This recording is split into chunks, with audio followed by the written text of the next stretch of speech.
The ultimate failure in human relationships is the quiet breach of implicit trust, a silent contract that guarantees partners will not inflict harm.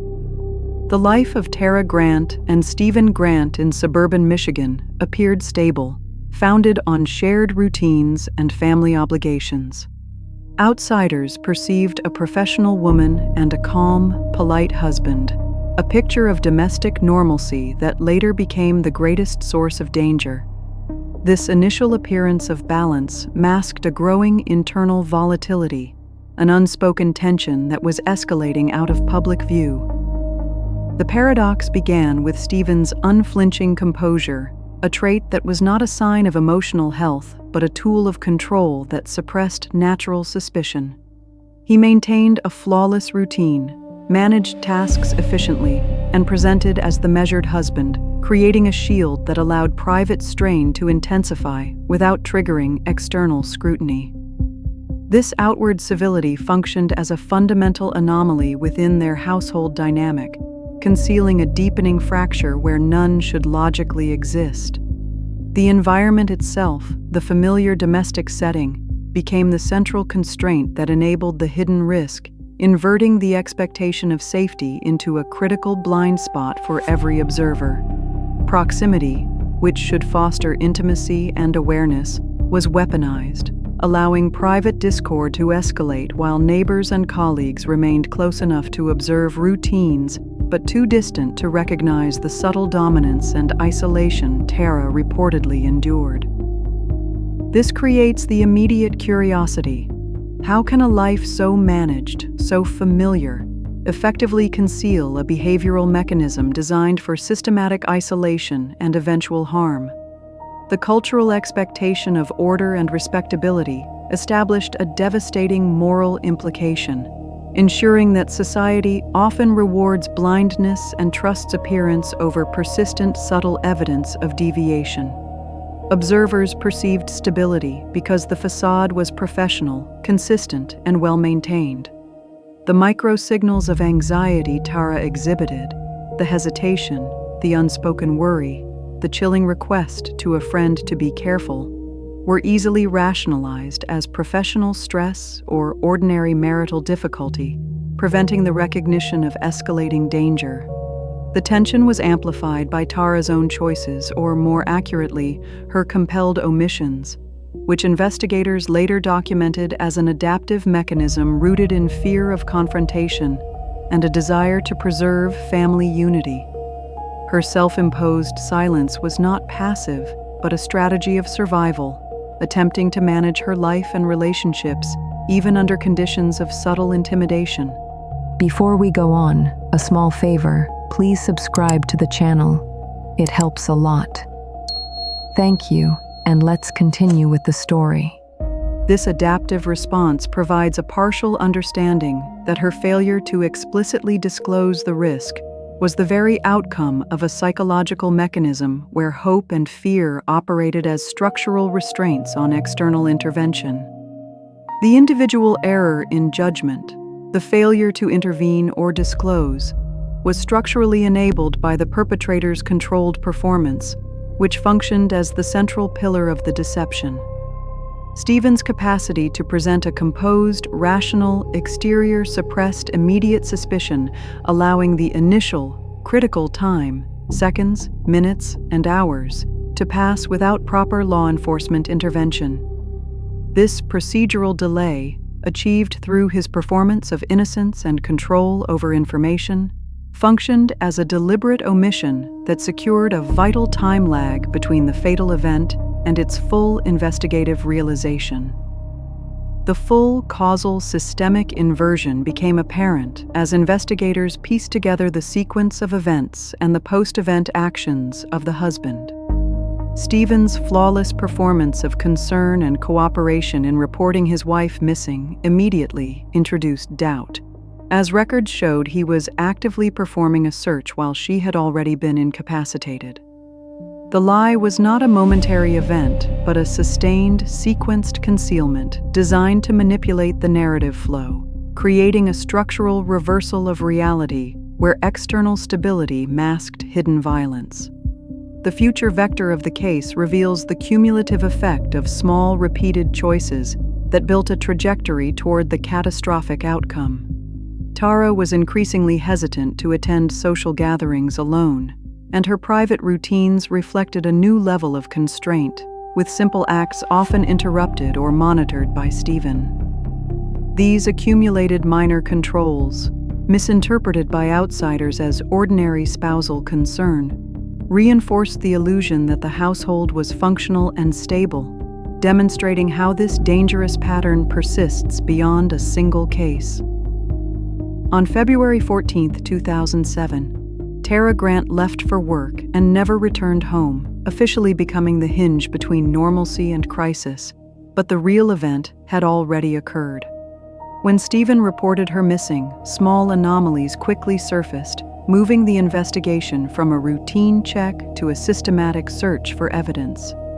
Missed calls, delayed responses, and unaccounted time blocks hinted at a disruption in the expected behavioral pattern, providing the first tangible fragments of evidence that challenged the narrative of a voluntary absence. The environmental constraint of the domestic space was expertly leveraged to sustain the lie, ensuring that the escalating risk remained contained and invisible to external oversight. The expectation of safety within the home provided the perfect cover for escalating risk, allowing manipulation to rely on the comfort of routine and the predictability of social interaction to delay detection.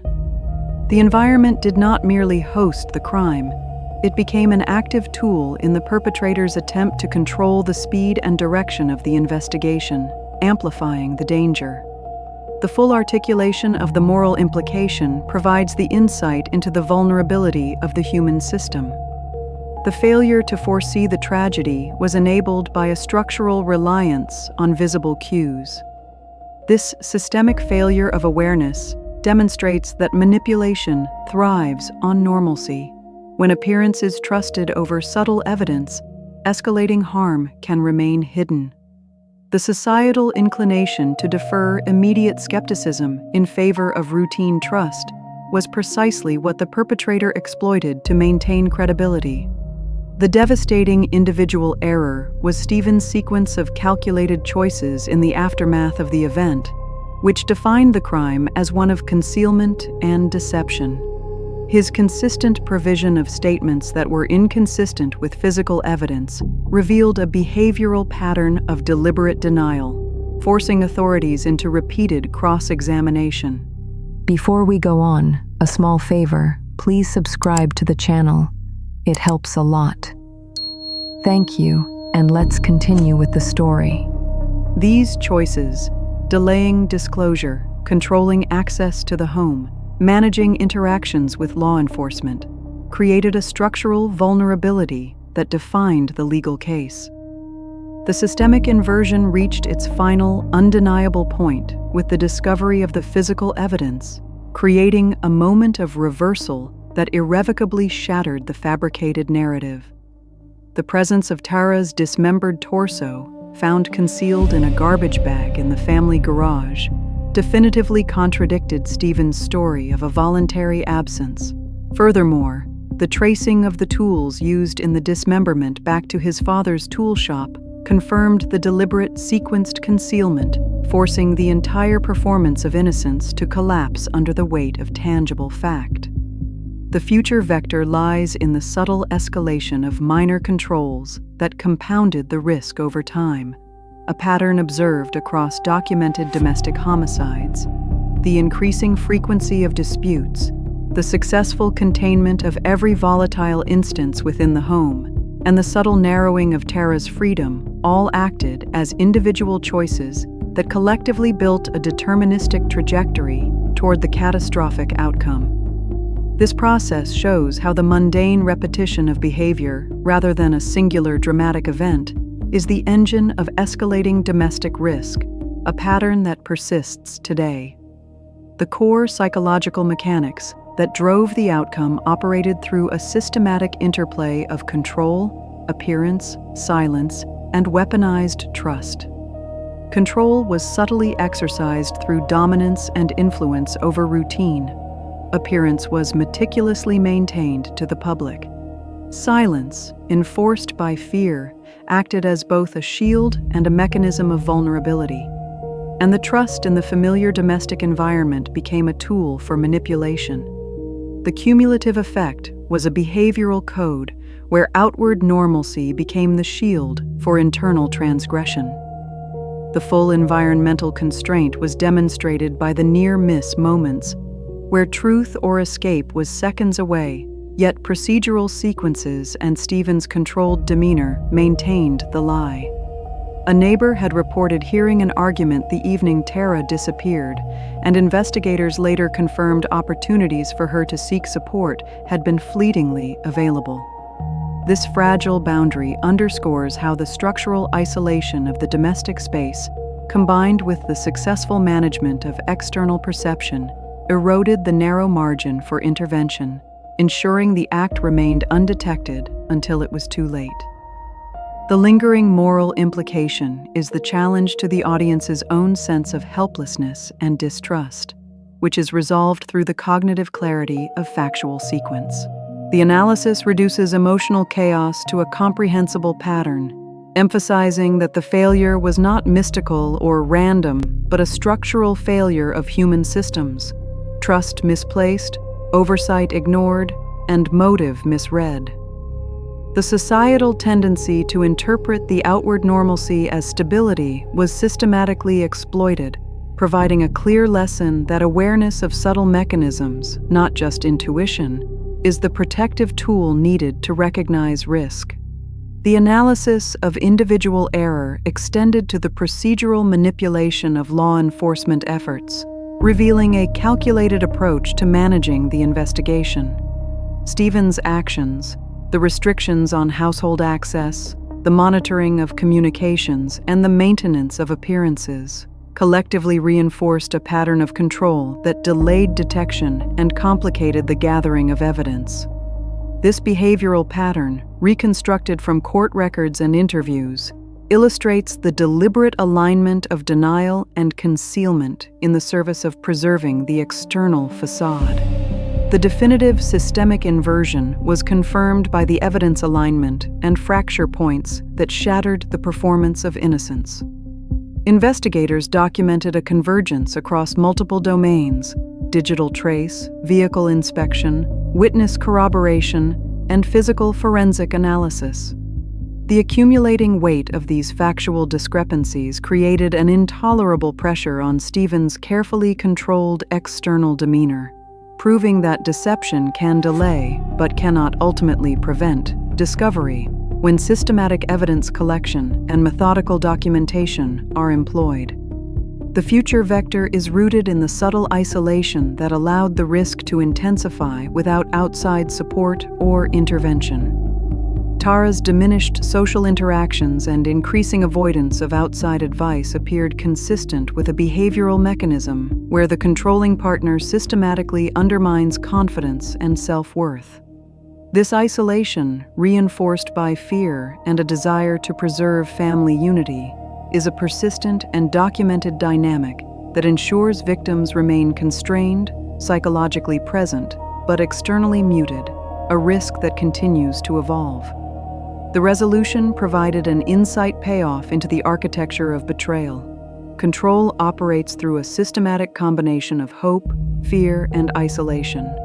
Victims endure abuse silently because they anticipate change and hope for calm, a process that functions as a temporal buffer, allowing them to rationalize ongoing behavior.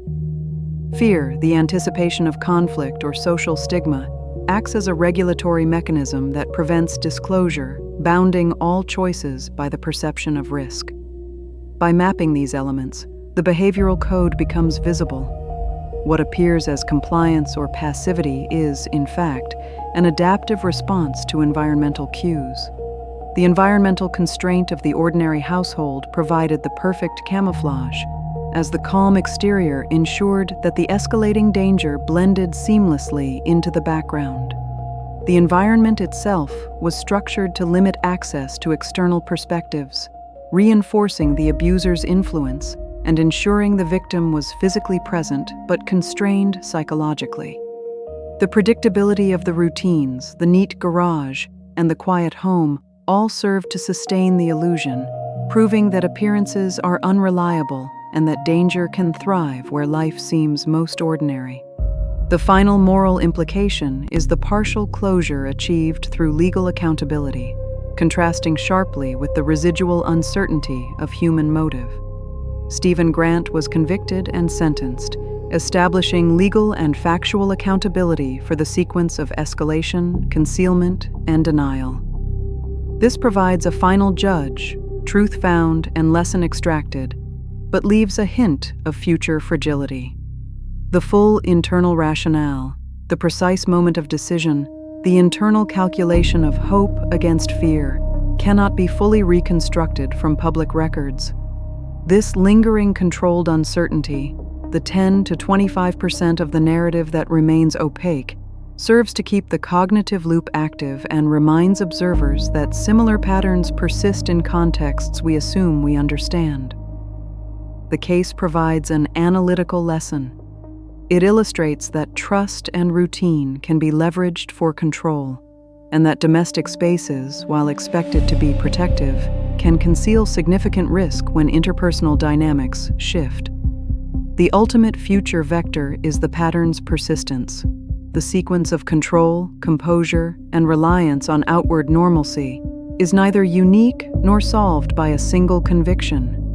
It persists in other contexts, in relationships appearing ordinary, under facades of stability and control, challenging the assumptions we make about trust and risk in everyday life. The final utility of the analysis is the cognitive mastery it offers: chaos reduced to pattern, fear replaced with comprehension, ensuring that awareness is maintained against similar evolving patterns. All interpretations are based on publicly available information. This content does not make medical or diagnostic claims, nor does it speculate beyond established evidence.